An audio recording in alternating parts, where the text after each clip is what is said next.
You got to serve before you deserve. You got to become valuable before you become powerful. Like in Spider-Man, they always talk about with great power comes great responsibility. Great responsibility. Rest in peace, Uncle Ben, here's what man. Rest in peace, Uncle Ben, bro. For real. But they always leave out. Yo, with great responsibility comes great power. The more responsibility I take on, bro, the more I decide to put my hood on my back. I'm trying to give me a bag. I'm trying to give me a bag. I'm trying to give me a bag. I'm trying to give me a What's up? You are now listening to FY Fly the podcast, and I'm your host, Hassan Thomas, along with Remy, and we are here to share tools on how millennials can budget, save, invest, and understand student debt and credit to achieve financial freedom. If you're a high school student, college student, or someone who's interested in gaining more financial insight, this podcast is for you. I'm trying to give me a bag. I'm trying to give me a bag. I'm trying to give me a What's up, my FY Fly folks out there? How y'all doing? I hope y'all doing all right. Welcome to the FY Fly podcast. My name is Hassan Thomas, aka the kid that did and the man that can, baby. And today, we're going to be chopping it up with mindset and marketing coach, serial entrepreneur, and TED Talk speaker, Mr. Haziq Ali. How are you, brother? How are you? I feel like a giant, Sonny. How you feeling, brother? As you should, brother. As you should, man. I'm blessed, highly favored, and highly flavored, brother. You see, I got a drip on here today. Yeah, you kept the drip on all weekend out in FinCon. I was like, this cat out here keeping up with me, man. I gotta stay sharp. Yes, sir, man. You know, we gotta stay on brand because now, you know, we no longer at FinCon, man. We're here on FY Fly, and what we like to do, we like to skip the fluff and get right into the good stuff. That sound good? I love it. Yeah, let's get it, baby. Bet. So my first question is for you, brother. Have you always had that entrepreneurial mindset, or was there like a turning point in your life that made you get on your grind for real? Yeah, man. Well, the answer to that has got to be like a little, you know, like both of them. You know, it's like on the one hand, I've never had a job. Like all I've ever done is run businesses. All I've ever done is get it out the mud, like get it off the muscle. As a matter of fact, what I teach my students is all about like how there's all these clues in our language. You hear them say something like abracadabra, and we think that it's just some magical term. But I believe entrepreneurs are wizards. I believe that when abracadabra, when you break it down in the Aramaic and it means I create as I speak, I believe that entrepreneurs are the ones that do that. So I've always had the entrepreneurial mindset. I've always believed that entrepreneurship is right there at the crossroads of faith and service. I've always believed that we were the cream of planet Earth, the ones that deserve to live in luxury. We push mankind forward. Without us, civilization to grind to a halt. You know what I'm saying, Yeah. Sonny? But at the same time, nobody ever taught me what to do with the bread. So, you know, when I found myself in this perfect storm of events, things had changed quite a bit from being a 12-year-old, and I'm on 60 Minutes, and they put me on national TV because I'm making more than a lot of people's parents and all of that. At 12? Boy, at the time, yeah, man. Yeah, before I was even a teenager. But around the time that, doing? like, I had like a whole syndicate of youngins in my neighborhood, and we was selling T-shirts and buttons. We'd go down to the Washington Monument and just get to it. And people miss how you can get rich off really low price items if you've got the volume. So we would order the stuff. We would go out to the monument around all the tourists. I remember one of the buttons said, racism is an illness. Are you sick? Yeah. And they would just eat them joints up. And then the fact that we was little kids, they'd throw extra bread at it. And that's what even got me into the kiosk game a few years later, because I was real clear on the scale of economy that could happen when you're talking about selling something that might only be $5, $10, $20, but you can sell hundreds of them in a day. And so yeah, it worked out pretty well. But then as I kind of like evolved through my entrepreneurial journey, and I found myself like kind of like I'd been kicked out of college. You know, I just had filed bankruptcy, so don't have a college degree to lean on. Then at the same time, went through this horrible divorce where, you know, my How old are you my lady at the time I had got married when I was like 23. You got kicked out of college, divorced, business partner stole from you. All these different negative events happen. Where was the switch for you that turned it into the person that we see now? Where was that switch? When did that happen? Yeah, man, I think it just happened when I hit what for me was my rock bottom. Everybody's rock bottom is different. Lucky for me, I didn't have to be the kind of homeless where I'm rummaging through the dumpster and all of that. Lucky for me, I was able to get out there and decide enough's enough. I was able to decide I'm sick and tired of being sick and tired around the time that police officer came and like was beating on the glass. I remember I was parked in like a mall parking lot and all of that. And then a police officer comes beating on the glass with his flashlight like, yo, you can't sleep here and all of that. And I just felt so low, you know, and at that point is where I finally got coachable. Hey, Sonny, you probably saw it in my TED Talk, but most people miss what coachability is. Most people think coachable means I'm willing to learn, but that ain't real coachability. Real coachability is a multiplication problem. So you can be willing to learn, but you got to multiply it times willing to change. So I could be a 10 on willing to learn, you know, like, oh, I really want to learn this new language. I really want to learn this new software system. Well, I might be a 10 on willing to learn, but it's times a 0 on willing to change. I can't keep my same schedule if I'm really going to dive in with this new information. So now I'm a 0 over here, but I'm a 10 over here. 10 times 0 is still 0. This is why most people can't change their life. At the end of the day, instead of us being addicted to learning and eating up that stimuli, what we need to do is understand that the only proof of learning is a change in course of behavior.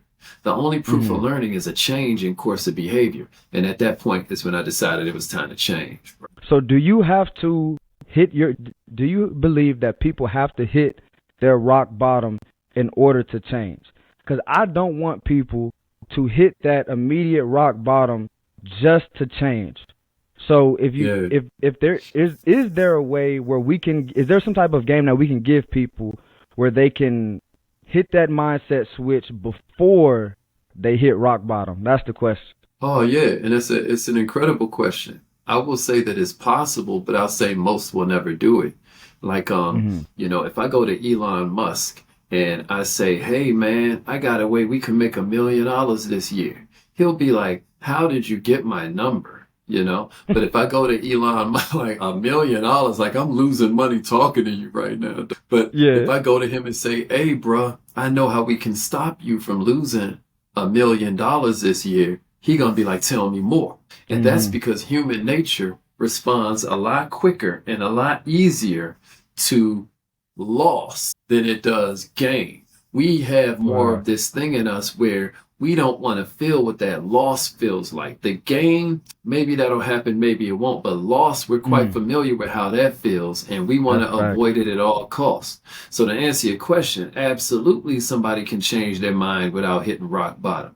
But for most, it'll never happen. Like, there's this movie called Clash of the Titans. I remember when I was a little kid, and it always stuck with me. Because your boy Zeus, he was starting to lose power, and the other cat who represented the devil, this cat Hades, he kept being like, let me release the Kraken, bro. He's like, oh, they won't pray, I'm getting weak. He's like, let me release the Kraken. He's like, nah, man, they don't deserve that. So eventually he like get all weak and he shriveled up, and then Hades releases the Kraken, and then of course all the people, the Kraken was this big sea monster joint, come out stomping on everything, crushing everybody's villages and all of that. So of course the people start praying again now, and I believe that that's what most people are dealing with in their life. They don't want to get it cracking until, you know, somebody released the Kraken. You know what I mean? That's just how it goes. All right, wordplay. It's like that, bro. It's like until cats get into this frame of mind where, you know, for me and you, our rock bottom might be our last $100,000, you know, but for somebody else, their rock bottom is their last $10, their last $100. So how do we expand? How do we better our best? How do we raise our floor, right? That's going to come through awareness. Come on, man.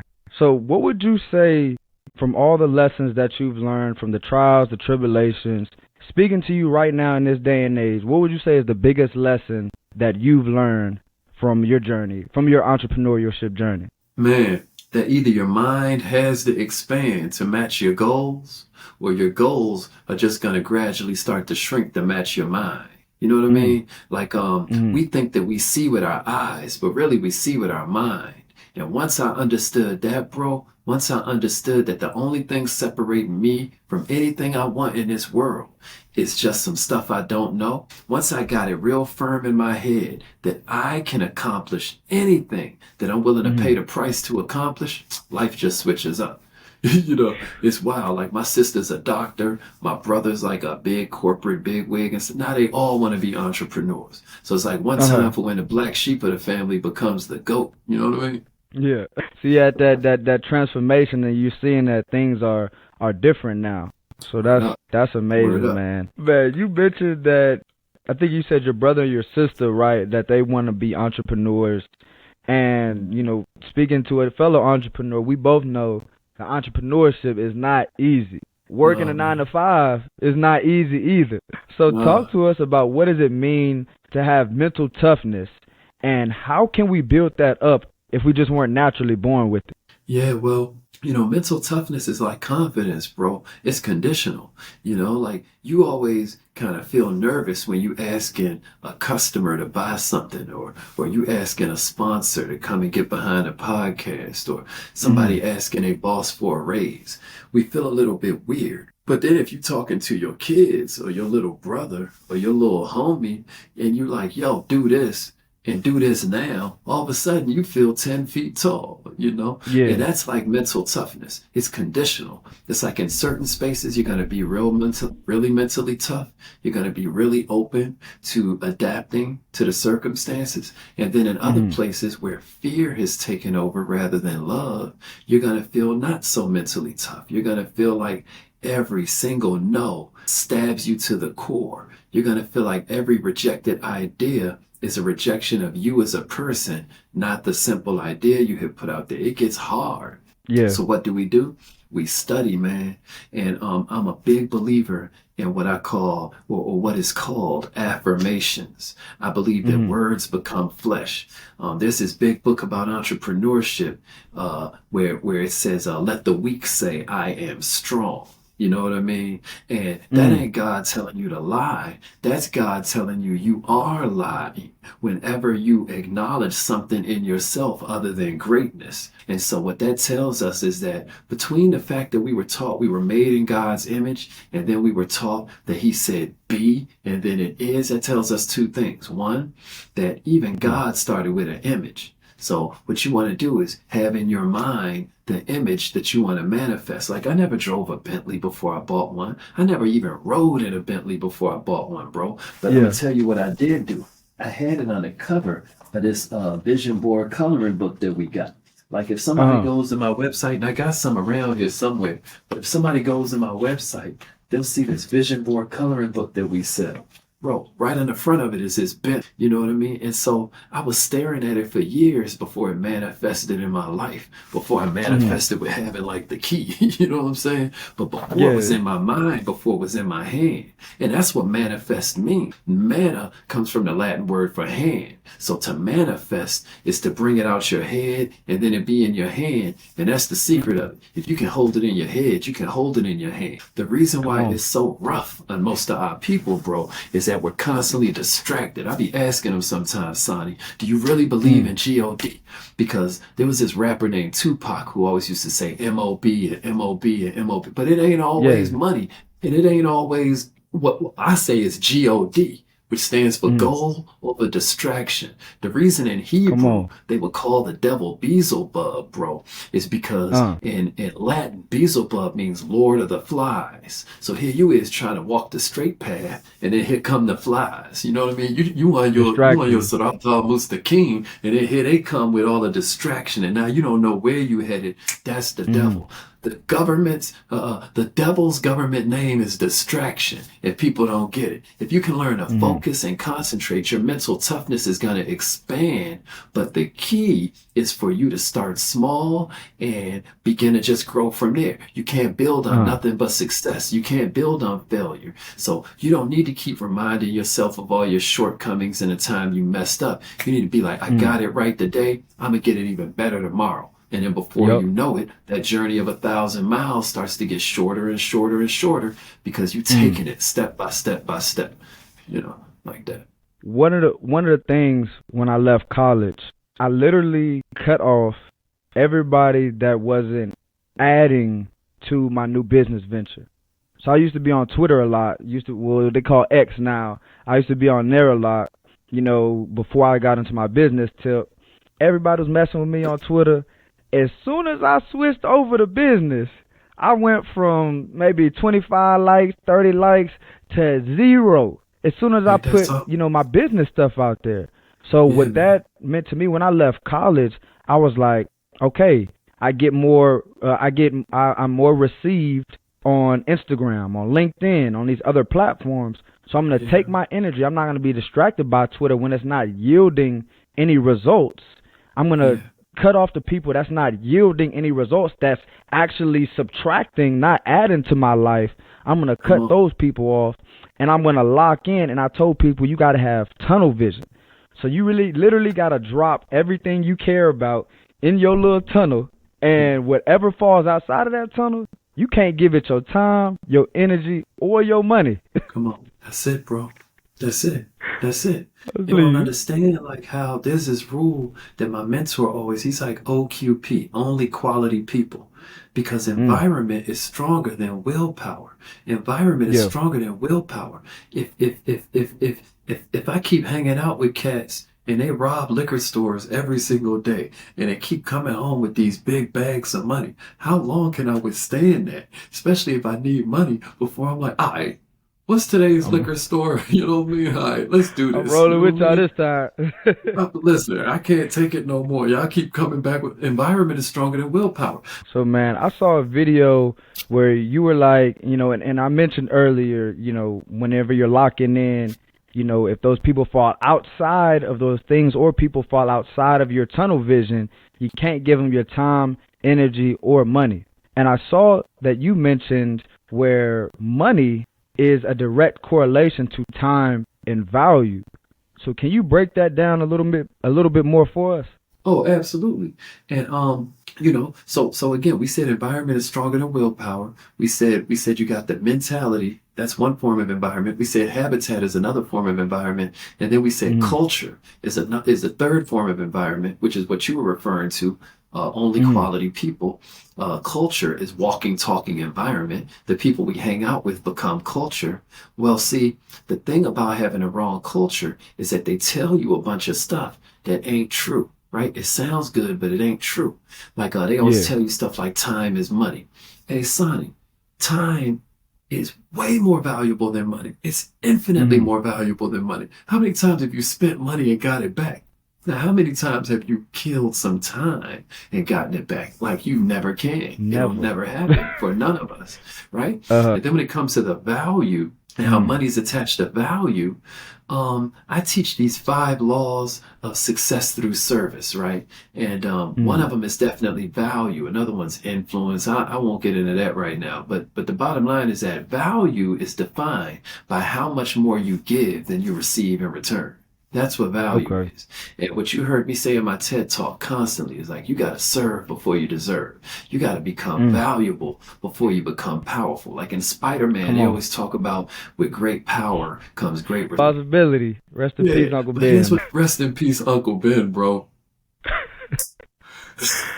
Here's what they always leave out. Yo, with great responsibility comes great power. The more responsibility I take on, bro, the more I decide to put my hood on my back, the more I decide to put my people inside my pocket, where it's like, yo, I got y'all, the more powerful I become. Now the game is forcing me to grow in certain areas. So the whole idea 100%. Of money is that if you really want more money, then what you want to do is serve more people in the shortest amount of time possible and do it to the best of your ability. It'll change your life.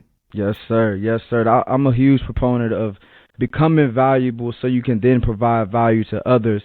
When I first started my podcast, man, I realized it was a value exchange. If I hit these people up and asked them, hey, can I pick your brain for 30, 45 minutes? No. Or even worse, they leaving me on red. But now I'm coming with the podcast and I have a value add or a value exchange. Now things are starting to change. So I want to ask you one more question, man. We got to keep this one real short because I got to hop off for the 2 p.m. meeting or interview. So the famous final question we got you on here to Man, ask quick. you. I know it. I know it. So I'm gonna say, hold on, let me run it back real quick. So we can't have you on here, man, not ask our famous final question. I'm gonna say 2 quotes, and I need you to let us know which one is more accurate in your opinion. You ready? Okay, let's go. I bet. More money, more problems. Shout out to Biggie. And the second quote is, money can't buy happiness. Which one do you agree with most? Dang, man. I gotta go with more money, more problems. Even though I think that's something they try to trick poor people into believing. I think that's why that's a cliche. Like you watch Titanic and the rich people is all bored and then the poor people is damn near slaves, is having a ball at the bottom of the boat. I don't believe all that. But what I do believe is more money, different problems. More money, new problems. I definitely am not sure about money can't buy happiness because whoever did that never drove a Bentley. Hey, I'm pretty happy every time I sit down in them Bentley seats, baby. Yes, Listen, man, are you not passing little kids and they start going crazy? Like, it's crazy. But yeah, man, I know you're going to ask me how they can connect with me and all of that, man. I know you're going to put in the show notes, but Mr. Haziq Ali on Instagram, you can go to millionaireminded.com. Next time we link up, I'll chop it up with him about some of them productivity techniques we were talking about, Sonny. But appreciate this platform, man. Love you and everything you're doing, man. I think it's really powerful. I think you're to be commended. I'm glad you're blessed to be a blessing, bro. And I got your back, man. Any way I can help, I got you. Man, I appreciate it. We're definitely going to chop it up here a little later. But thank you again for hopping on the FY Fly podcast. Everybody listening, we talked about a lot of great mindset gems, a lot of great entrepreneurial gems. You don't have to take everything here, but if you can take 1 or 2 things that you can implement today, that's where you'll see big changes over time. So thank you again, Haziq. You're amazing, man. And everybody else, y'all already know. We need y'all to stay safe, stay invested, and stay FY Fly. We'll see you next week. Boom! That's how we do it.